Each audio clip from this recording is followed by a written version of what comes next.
Hello and welcome to another one of D's ADD videos. Today we're going to look at exact equation examples.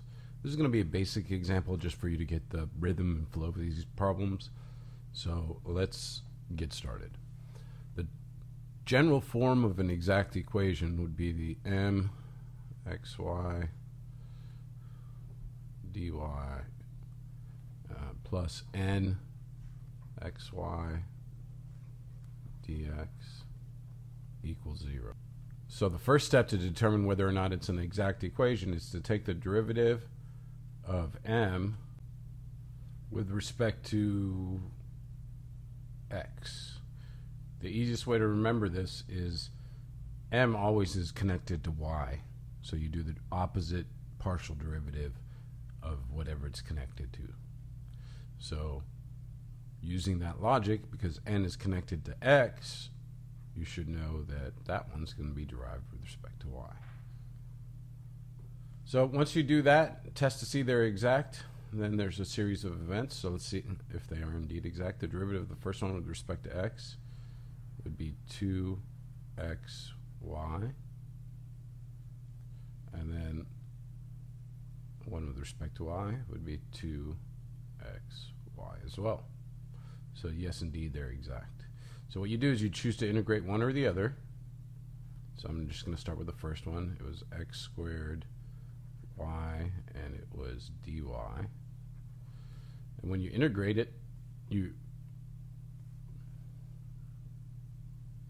ignore the x. The integral of y is y squared over 2.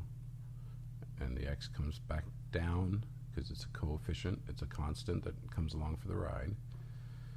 And then we put plus g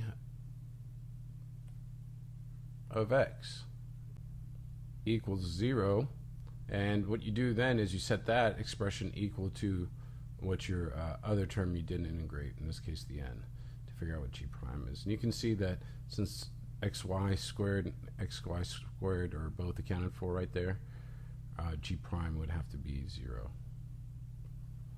So normally what would happen if g prime was something besides 0, say it was x or whatever, we would integrate both sides with respect to x and then go from there as your g of x and plug it into your solution here. But since that's 0, your general solution to this differential equation